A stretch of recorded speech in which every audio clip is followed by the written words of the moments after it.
It starts with a number on a screen that doesn't belong to you. Large, specific, and sitting in a wallet you've been handed access to, the way someone might hand you the keys to a car they need, parked somewhere else. Your job is to move it. Not spend it, not keep it. Move it, carefully, through a sequence of steps that makes its origin harder to trace than its destination. You are 24 years old. You have a computer science degree, a sublease on a studio apartment, and $340 in your actual bank account. You have, until approximately 11 minutes ago, never done anything more financially irregular than disputing a subscription charge you forgot to cancel. The message that changed this came through a forum you visited for legitimate reasons, from a username you'll never be able to verify, offering a percentage of a number that reframes your entire concept of a percentage. You stare at it for a long time. Then you do the math. Then you stare at it for a little longer. Level 1. The convincing. You don't say yes immediately. This is important to you in a way that will matter less and less as time goes on. You ask questions first. Careful, technical questions that are meant to establish legitimacy and also to give your conscience something to do while your decision-making is already arriving at its conclusion. The answers come back fluent and detailed, which is either reassuring or a sign that whoever is on the other end has answered these questions before, and you choose deliberately to interpret it as the former. The first transfer is small, a test, they call it, yours and theirs simultaneously, which is the first sign that you're dealing with people who are careful in the same way you're trying to be careful, which should perhaps concern you more than it does. The funds move, the process works. Your cut arrives in a wallet you set up 40 minutes ago and have already mentally separated from your actual financial life, the way you might keep a work email clean from personal correspondence, except the stakes are somewhat higher and the HR department is less approachable. You pay 2 months of rent. You feel fine. This is the detail that surprises you most. You expected to feel something clarifying, guilt, or its opposite. Instead, you feel fine, functional, roughly the same as before, but with the specific relief of a person whose immediate financial problem has been solved and who hasn't yet been presented with the bill for solving it this particular way. Level 2. The professionalism. By the third job, you have a system, not a sophisticated system, a practical one. Certain steps, certain sequences, certain habits that keep the work organized and the exposure theoretical.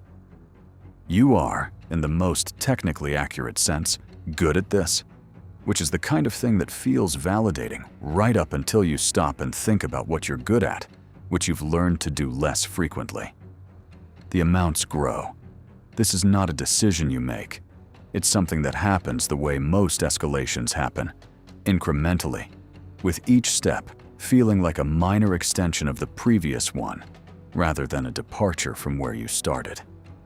You buy a second laptop. For the work. You buy a VPN subscription. Also for the work.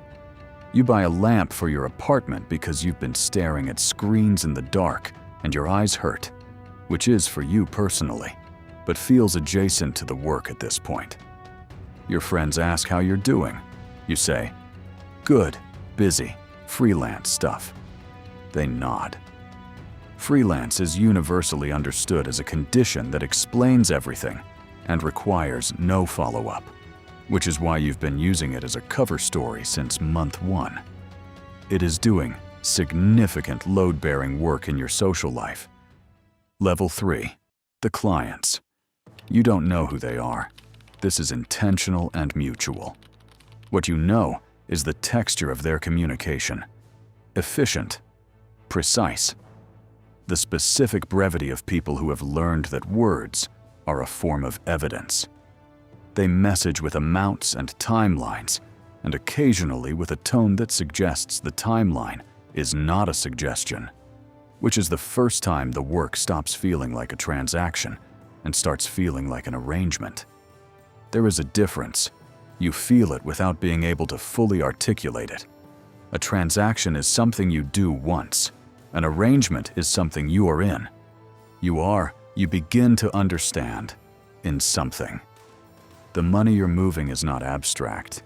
You've known this intellectually since the beginning, in the same way you know intellectually that meat comes from animals while eating a burger. The knowledge exists alongside the behavior without significantly disrupting it.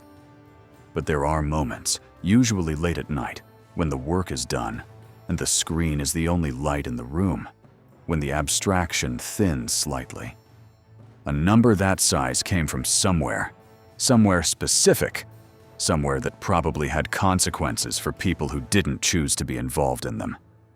You close the laptop, you go to sleep. In the morning, you open it again, because the morning always comes, and the work is still there, and the rent is still due, and the part of you that makes decisions has gotten very good at scheduling its doubts for inconvenient times. Level 4. The overhead. Running this operation, you discover, is administratively exhausting.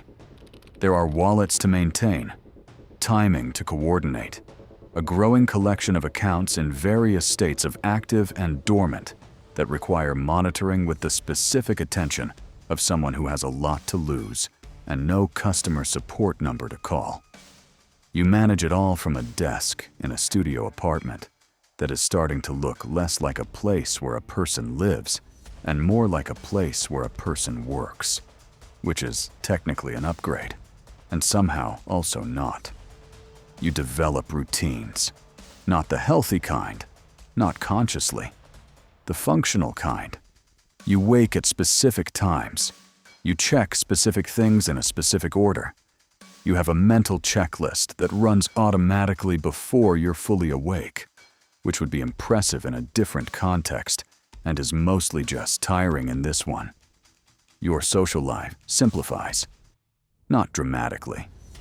Gradually, the way things simplify, when one part of your life requires enough energy that other parts start running on reduced power.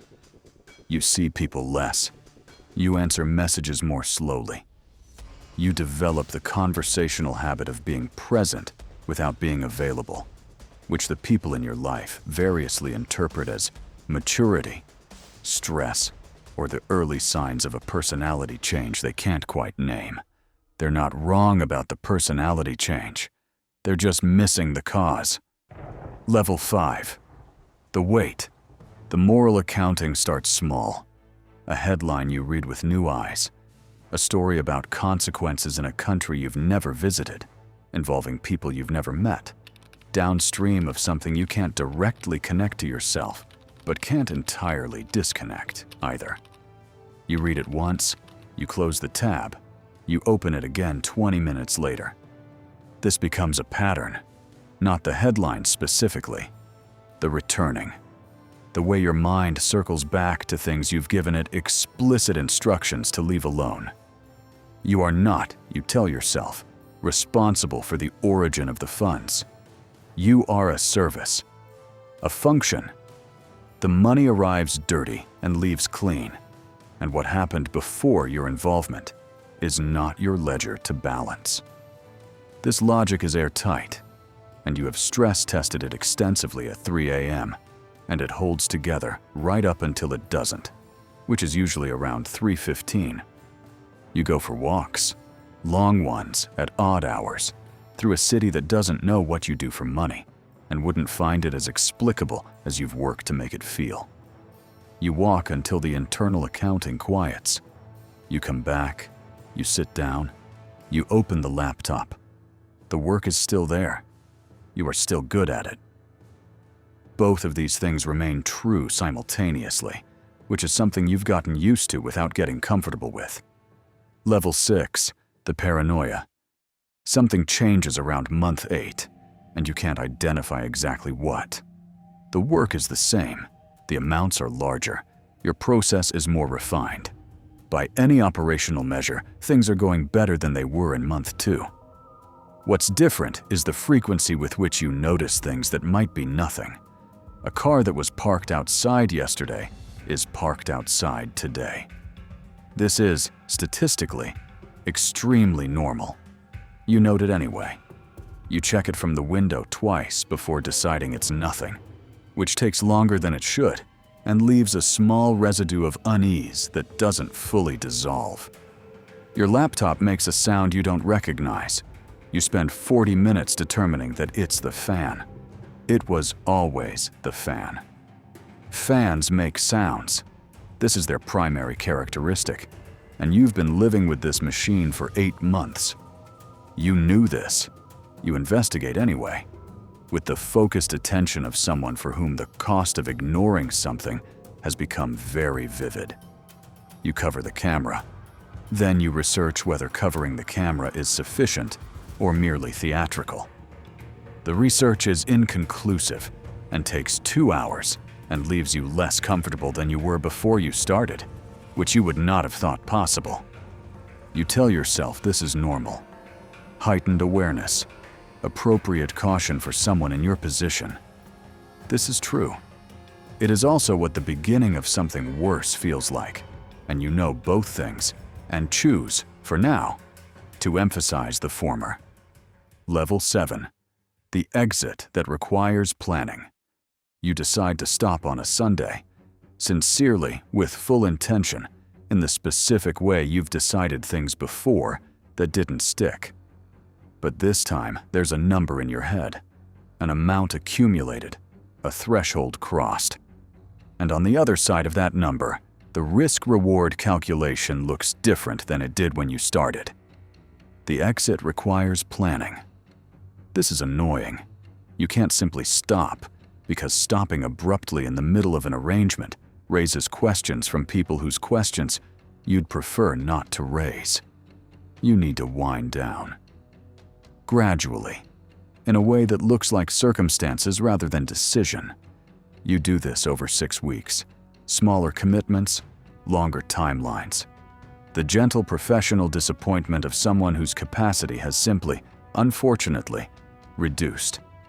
On the last day, you close the final wallet. You wipe the second laptop, which takes longer than expected and involves a hammer at one point, which is not something you anticipated needing when you bought it, and is also not something you can explain to the building manager if he asks about the noise. The studio apartment is quiet.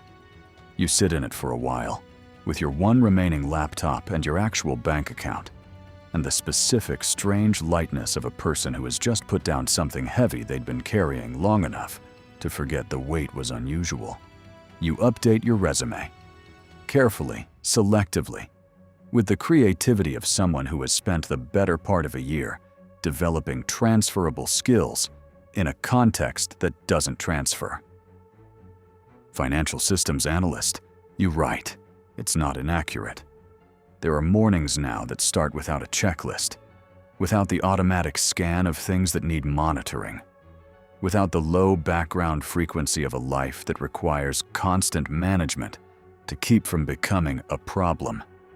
You make coffee, you check your actual email, you sit by a window and look at a street where the parked cars are just parked cars.